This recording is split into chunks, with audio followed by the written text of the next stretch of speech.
Aloha! Sandra here. Today I want to share with you some hip movements. But to start, I want us to be on the same page, or the same place, same understanding what we mean by hips.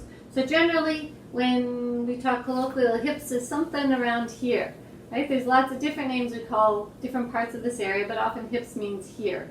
In anatomical language, there is a more specific aspect of hip, which is really the hip joint, where the thigh bone, the biggest bone in our body, the femur bone, goes into the pelvis, specifically an area called the acetabulum, which is Latin for the vinegar cup. So before we do more movement, except you can kind of move around, move your hips around while you're watching, I just want to give you a little visual of the vinegar cup. You can show you, I'm using a clear cup so you can see, and the head of the femur bone. So within the pelvis, it's more in this direction, a little bit at an angle, and then the ball is inside.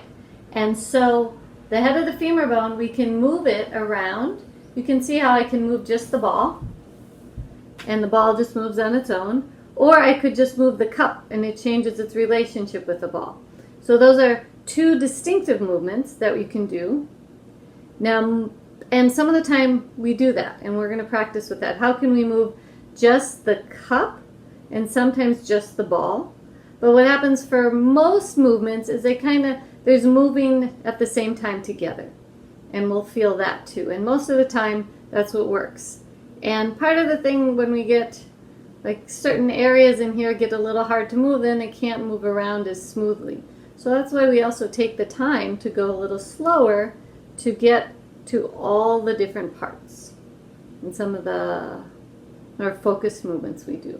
But mainly I want you to see and get a sense of how we can move our thigh bone in the hip socket, or we can move the hip socket around the thigh bone, or we can move both together. It's much easier, you see, to move both together in a lot of ways. All right? That's the visual. The other visual is my turtle friend that I just created recently. Lots of turtles in Maui. And I don't know much about their hip joints. That's for another day. But what I want us to play with now is begin to come into body awareness. We'll start with mountain pose. Take your hips over your heels. And by hips over heels, I literally mean that hip socket being right over the heel. So no banana standing. Hip socket right over the heel to build alignment throughout the body. And once you feel that a little bit more, let's just take the arms out to the side a little as you inhale. And then exhale, release the arms down. A few times at your own pace. Inhale. Exhale. Take the arms up as high as feels good for you. One of the reasons I'm not doing it overhead right away is I want to feel the sense of expansiveness, the inhalation and exhalation.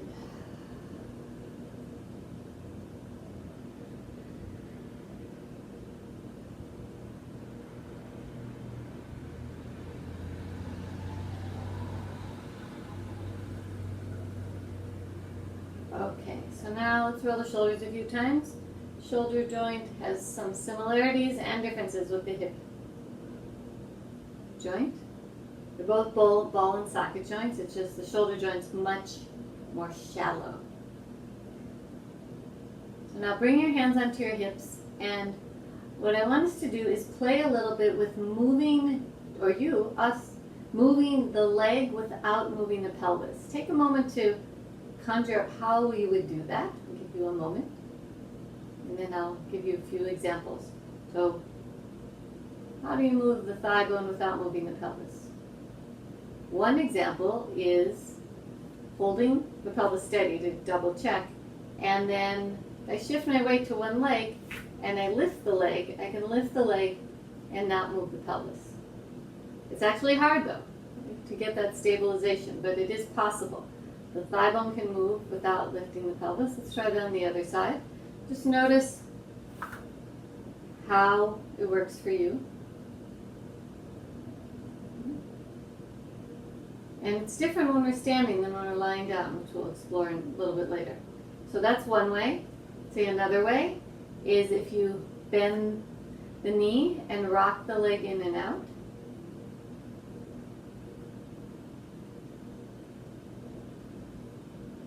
Try the other side. Preparing for tree pose, I often talk about keeping the pelvis steady, not taking the pelvis with you. Taking the pelvis steady as you rock the leg in and out.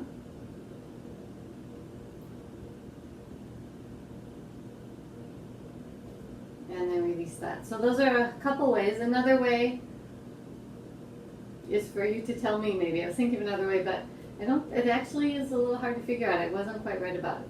So let's go to the pelvis. How can you move the pelvis without moving the legs?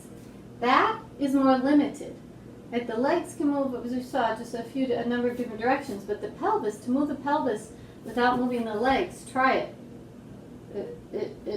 It's not so easy. The only way I can figure out is in a forward fold type situation where you lift the hip socks up and over the thigh bone and come forward. Now at some point the legs are going to move back. You can see how that happened to me. Try it a few times, keeping the legs not moving back. You may find you actually don't get very far.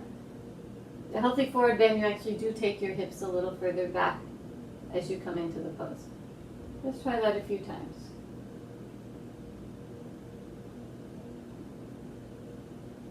So you have the movement of moving the pelvis while the legs are stable, moving the legs while the pelvis are stable. And in regular life, we actually don't do a lot of that.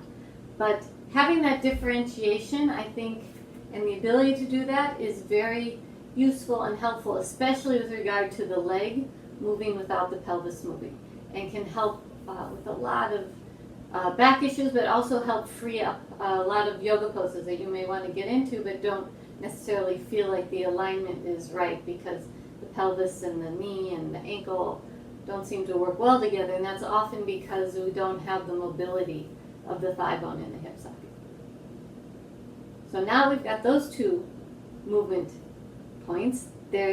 Next is how one part of the body might move the other.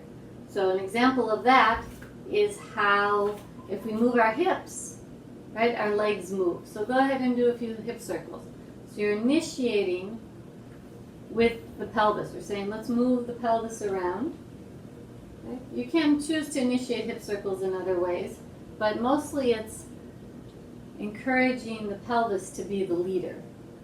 I often think in different movements what movement is leading. And sometimes one leads, sometimes another, sometimes they lead together. And then switch directions, considering that the pelvis is leading.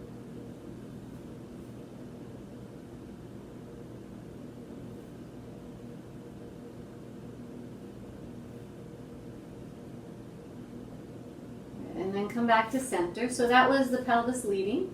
Now let's have the leg lead. So one way to have the leg lead is to literally lift the leg. Remember those hip lifts. So go ahead and I'm going to start on the left today. So go ahead and lift your left leg up, and then the pelvis moves. This is a tricky one because you could also make the movement from the pelvis. So switch sides, think of lifting the left leg off the ground, and the pelvis is going to move. Let's do one that's a little easier. Move your leg by bending your knee. So your leg moves, and what happens to the pelvis? Go ahead and bend the knee. I said I was going to start on the left, and I did it on the right again. Let's just do a few more times here. Feel how if you bend the knee? So I'm bending the knee just straight forward. Bending and straightening. Bending, straightening. I'm letting the pelvis follow. And then second side. Bend the knee, let it straighten. And I know some of you, I'm sure you know these moves, you do them all the time, but I find it really interesting to break them down with paying attention to what is the leader, what is the follower.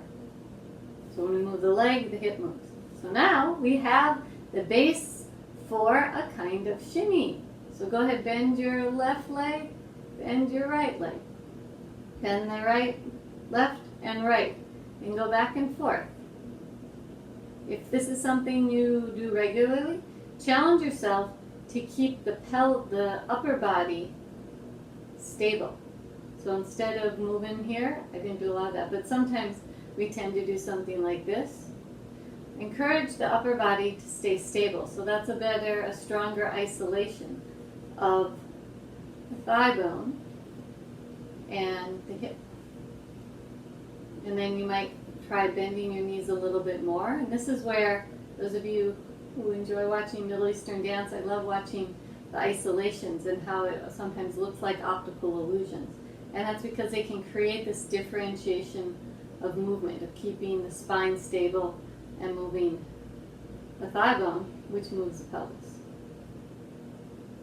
Okay, and then release that. Take a few more hip circles, initiating from the hips first, round and round. You notice, right, when you initiate from the hips, you are going to move other parts, like right now our ankles and our torso. And then switch directions.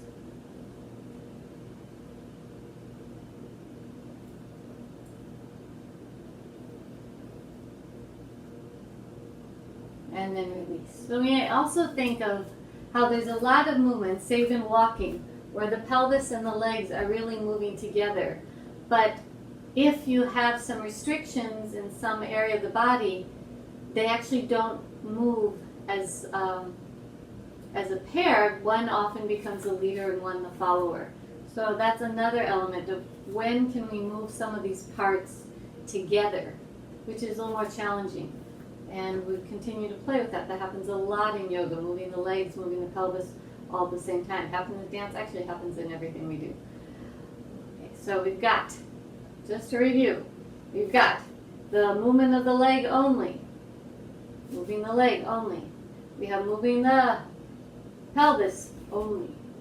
And then we have leading with the pelvis, and then we have leading with the leg. And then we have doing things, can we begin to do things together? Like how much can walking we usually think about it being, we start with moving our legs, and the legs really are the driver, but in order for walking, especially if you're walking long distances, to feel free, they really work very much in tandem together.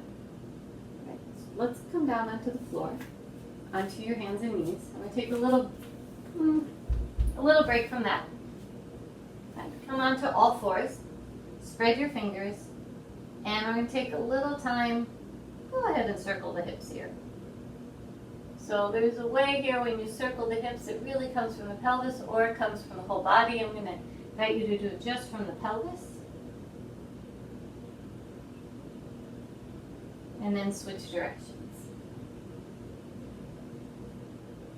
So part of having the stability of movement, either if you're moving from the pelvis or if you're moving from the thigh bone, is having stability throughout the center of your body. And that's what we're going to play with now. So first, spread your fingers gently. Slide your shoulder blades away from your ears. Externally rotate your arms. And then notice what your head is doing and your neck. Can you right now lift the center of your throat up a little bit towards the ceiling so there's a nice length in the back of your neck. Take a breath here. This is a position many of us actually don't come into often, and it actually helps the abdominals engage a little more because we're getting the stabilization muscles. Then keep the center of the neck having a sense of it lifting up towards the ceiling, but take top of your neck down. So you can just enough so you can see your knees. And then we want to stay stable here. We're going to wake up the belly a little bit more. Without moving your hips for one side or the other, go ahead and take a little weight off of your left hand. And that might mean your hand stays on the ground, or it might mean you actually lift it up. As you do that, do not shift your hips at all. So it's quite the challenge if you don't shift your hips. You keep a little feeling of that back of the middle part of the neck lifting up. You stay breathing. You keep rooting down the base of the thumb and forefinger, all of those positions. And then release. Even it out. Take a nice breath. And then let's do the same thing on the other side. So begin to bend the right elbow. Do not move the hips at all. Maybe take the hand off. Keep the stability through the other parts in the center of your body. Grounding down to lift up with the hand. Notice if there's any shift in the hips.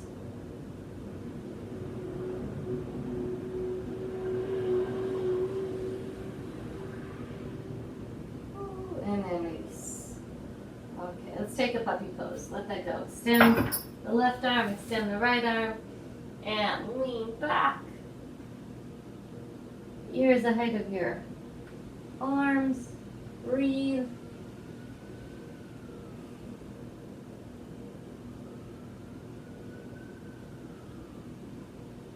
Let's come back to all fours. Do this one more time. If you found that, if you've been practicing that and you found that works fairly easily, I'm going to invite you to add on. Otherwise, let's come back, get that center of the neck up towards the ceiling. Stability in the hip joints, stability in the hips. And begin to take the weight off of your left arm. And then maybe take a little weight out of your right foot without shifting at all. No shifting of the hips. And imagine taking a little weight out of the right knee without shifting the left thigh. So, because we're not on blocks, it's actually very hard to do, to actually lift the leg without doing that shift. So right now I just want you to imagine, have a sense of a little lightness on the right knee if you're adding that challenge. Keeping the back of the neck as you look down at your knees. And release. Nice full breath. Let go. And second side. Begin to lift the right hand. Maybe lift the left foot. Maybe take a little weight out of the left knee. Like imagine you were going to lift the left knee without shifting the right leg. And then you may feel some engagement in the lower body, lower belly.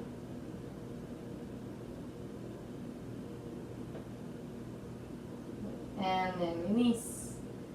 And your choice, downward facing dog, child's pose, or puppy pose.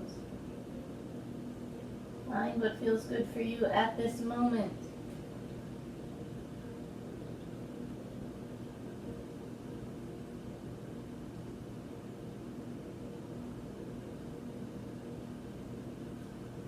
And then transition to lying down on your back. So I did some of those belly preparations to play with some more leg isolations. So go ahead, lie on down. And place your hands on your lower belly. Let's do just a little bit of more belly engagement here. Take a big inhalation into the belly. And as you exhale, let your jaw soften and encourage your hip points to move towards each other without pressing your back into the ground. Just keep your lower back curved. Keep your lumbar curved. And then again, inhale. Expand in the belly. Exhale. Bring the hip points towards each other.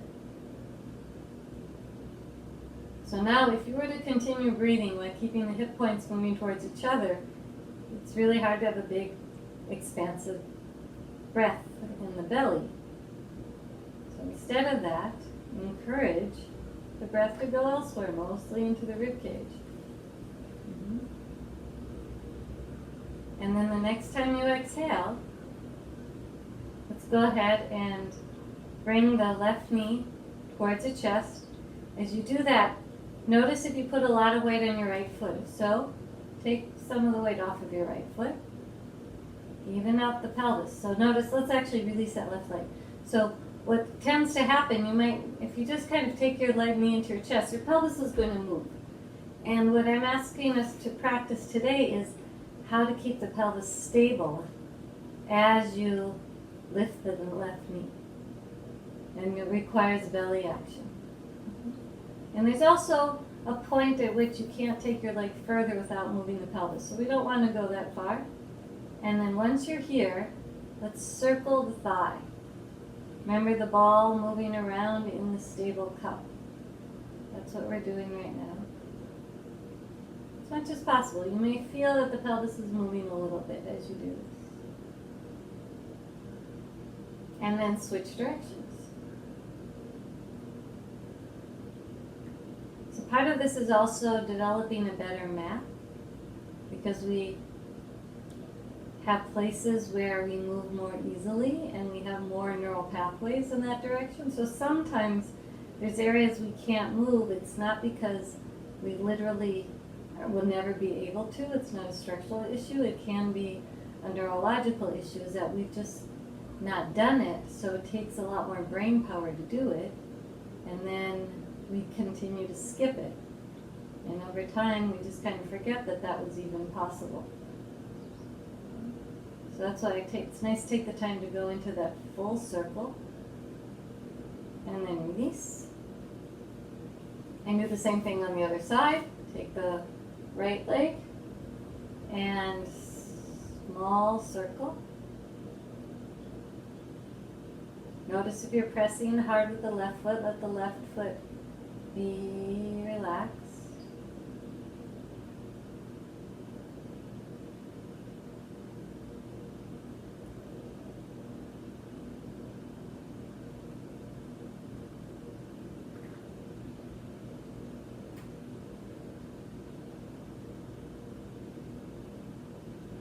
And then switch directions.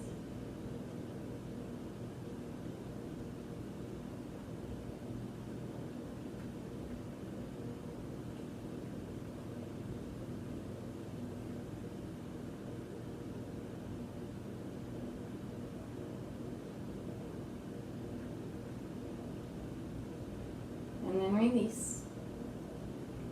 And then bring the left knee back again. Encourage the pelvis to stay stable. And instead of circling, go ahead and externally rotate, internally rotate the leg without moving the pelvis. You'll probably notice that one direction is much easier than the other. Encourage the move to come from the head of the thigh bone, that ball. And then let's do the second side. Release the left leg, take the right leg, turning in and out a little. These are perfect Hawaii pants that I actually got in Minnesota. They're kind of interesting when you lie down.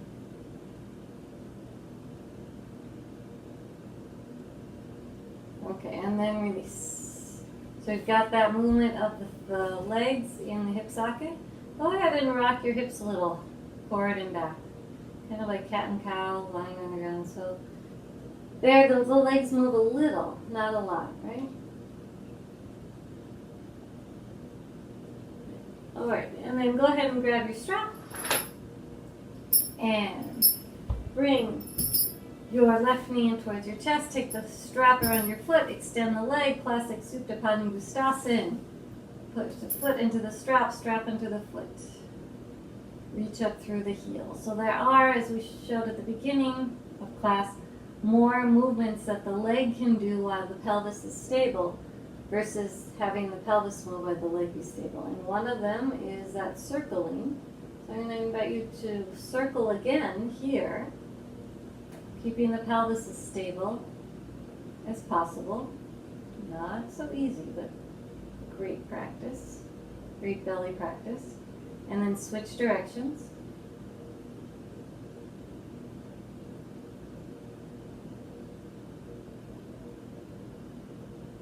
And then go ahead and externally rotate the leg and circle.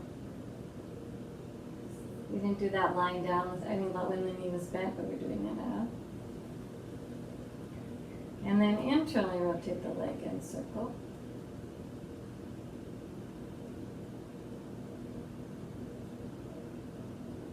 And if there's, the little place where it's a little uncertain, Take the time to move in and out of that. Build those neural pathways. Okay, and then release. Take a moment. And second side. Take the right knee, take the right leg up. Foot into strap, strap into foot. Draw your toes towards your nose. Feel the gastrocnemius a little, the back of the calf, and then circle. Pelvis staying steady.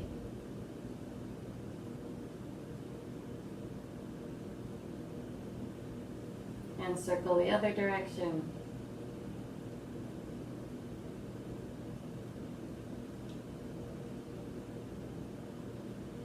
So it's very hard to keep the hip points moving towards each other constantly, and I don't recommend that, but that's something when you feel that you need a little more stability, encourage the two hip points to move towards each other. It's externally rotate the leg, little circle.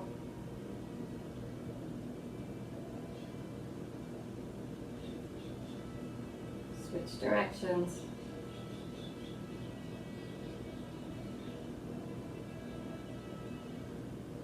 And internally rotate the leg. That one I feel. A little circle.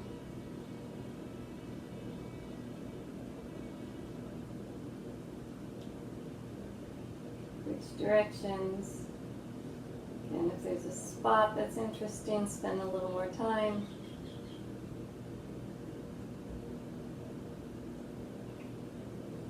And then release. Take a moment. Let your legs go. Feel them next to each other. Take your arms overhead. Try not to flare the ribs, but really reach the arms. You can interlace the fingers, reach through your heels.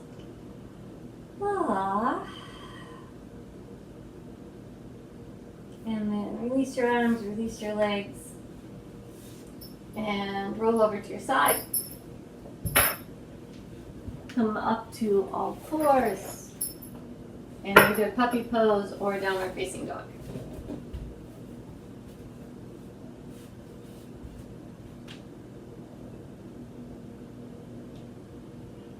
So if you're in dog pose, bend your knees.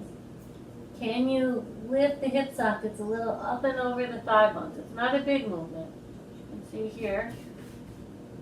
I'm exaggerating a little bit actually. Yep. And then encourage the hips to stay in that slightly tilted position as you move towards straightening your legs.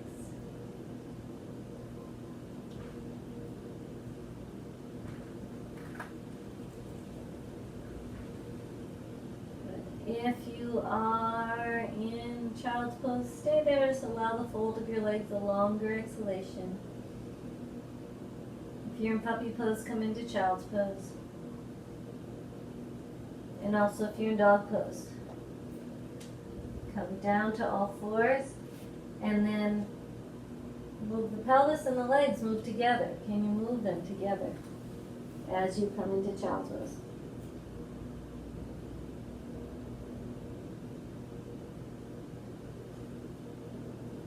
And then inhale, sit up, and make your way up to standing. And here's why I wore these fancy pants. Take a moment standing. Let's do a few hip circles again. Maybe with a little bit different movement fluency as you lead the hips and the legs follow. That's my new phrase. I like movement fluency. And then go the other direction. So that's moving the hips, and the hips and legs move. One of those movements. Let's go back to the very beginning. Let's do the movement where we just move the leg and not the pelvis. Picking one leg up. You have to stabilize the pelvis first, right? That requires the glutes and the belly a little. Other side.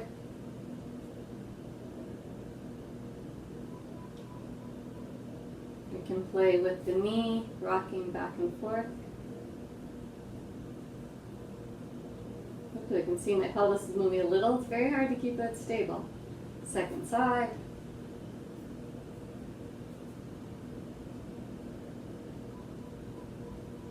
And then the position where we move the leg to move the pelvis. So let's start bending the left knee, bending the right knee, and the pelvis goes side to side. And then you can make it go a little faster. Side to side. Now as you do that, can you keep the spine stable? Okay, it's easier to do it like this. There isn't necessarily one right way, they're just different. One is usually more challenging than the other. Moving the leg. Now what would it feel like to actually try to initiate this movement from the pelvis instead of from the knee? So for me, that means I'm actually thinking of a little bit higher than the pelvis. It's a little bit more from the waist, like lifting the side of the waist to lift the pelvis. Play with that a little. So let that area be the leader and the legs follow. From what I understand, like in Tahitian dance, they move a lot from the knees, and they do this often really, really fast, super fast movement. In hula, they do more initiating from the hips.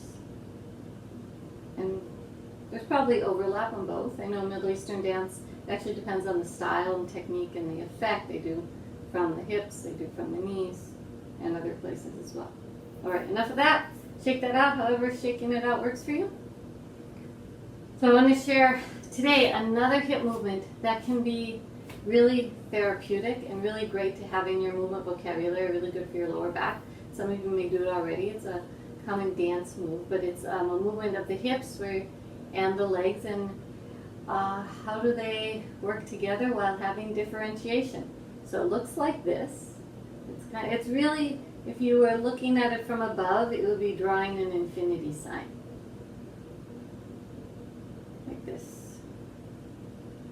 Okay, so I'm gonna break it down for you. If it's something you do already, go ahead and practice. Try breaking it down first, and then again practicing with the stability in the center. So to start, go ahead and bend your knees a little bit. So both knees are bent, and then we're going to bend the right knee a little bit more so the left hip lifts up.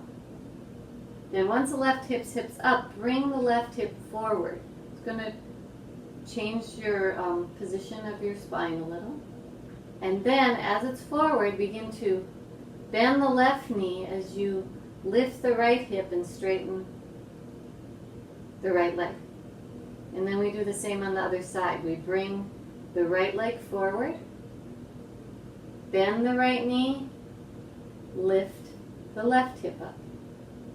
Bring the left leg forward, bend the left knee, bring the right hip up.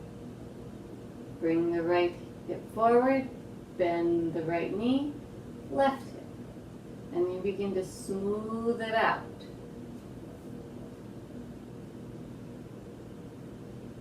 So the hip and the legs are having kind of a smooth move together, and the thigh bone is rolling in the hip socket as the hip is moving.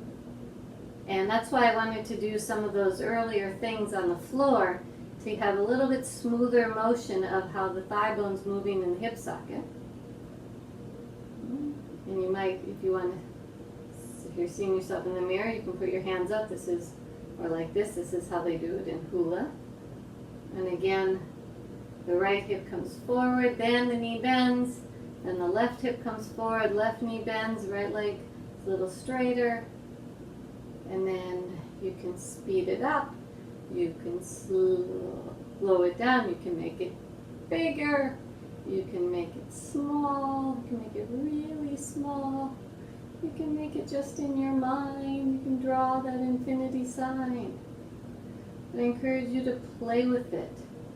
Play with it. Let your upper body move with it sometimes. Sometimes let your upper body be stable. And then just take a break. Shake, bounce, whatever feels good for you.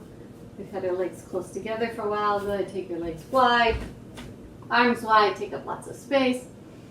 Big asana. Jaw open, roll your arms to your palms face up. Take your arms up a little higher. Just reach. Take your hands to your hips and hinge forward. Bring your hands onto, fingertips onto the floor, whatever works for you.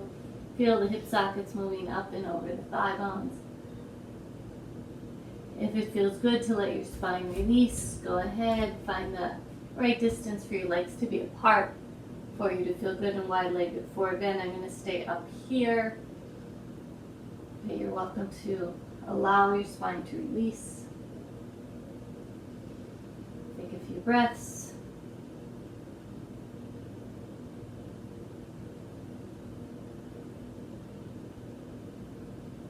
And then to come up, bend your knees, bring your hands to your hips, walk your feet together, so thigh bones moving in the hip sockets.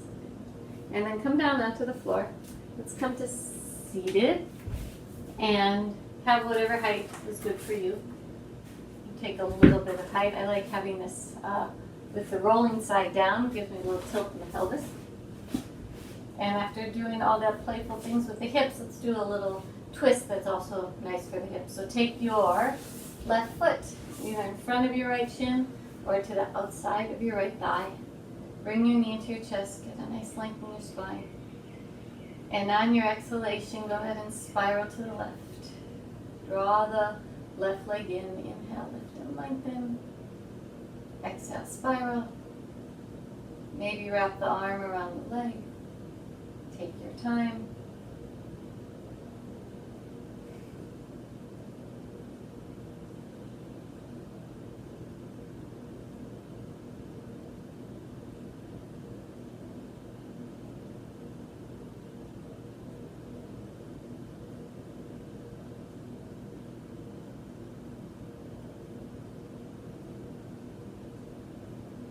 One more inhalation.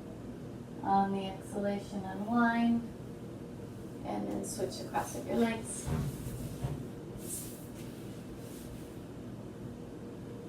I don't know, these probably are not the best pants for yoga stuff. We'll play with it. Knees in towards your chest. Spine nice and long. Exhale, spiral.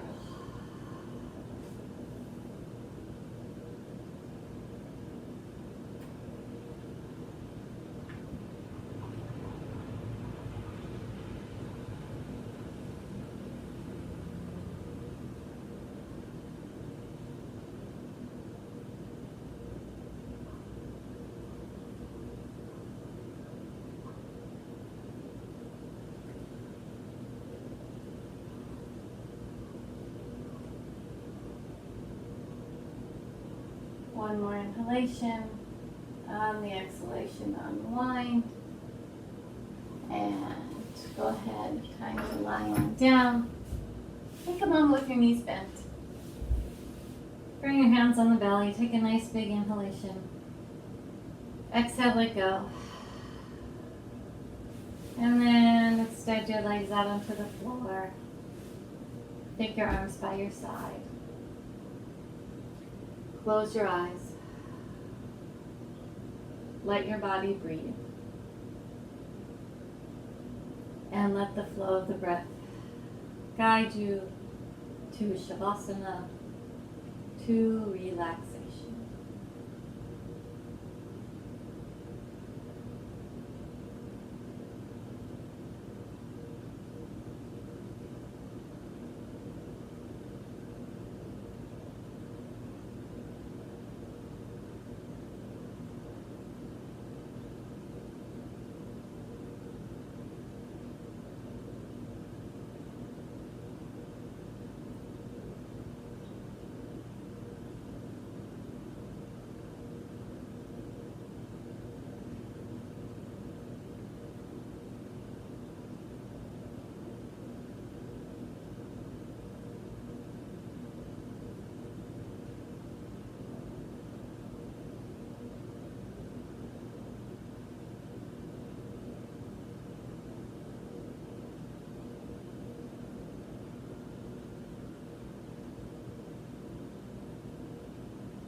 And then slowly and gently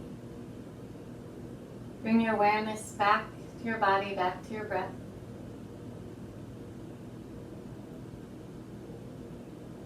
Bring a little movement to your fingers. Bring a little movement to your toes. Reach a little through your arms, reach a little through your legs. And then bend one knee at a time. When you're ready, roll over to your side.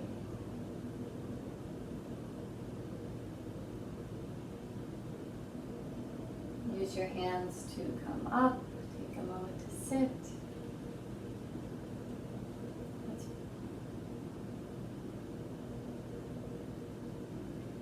bring our palms together over our hearts. And may our attention to the details allow us to move and groove wide and far, big movements, small movements, all different directions with greater comfort, joy, ease, and freedom. Namaste. Mahalo. Thank you. So you heard me saying it, but I'll just repeat, summarize, is paying attention to the differentiation of movements can be something you can really bring into all of your movements, the differentiation of the pelvis and the thigh bone. And I'll be talking about it in other classes, and I already have, about what happens in more challenging poses. Like in Warrior 2, Warrior 1, how is the leg and the pelvis, how are they moving together? When is it a challenge in the pelvis that makes it so the leg doesn't move as well? When is it a challenge in the hip joint itself that makes the pose challenging? Well, paying attention to those, getting that fine tune will help you, I think, be able to feel the pose on deeper and deeper levels, which is one of my intentions to share with you, because as we begin to uncover and feel more, I think we can obviously move better, feel better, and continue to revel with curiosity and delight in the wonders of our bodies. So thanks for joining me again.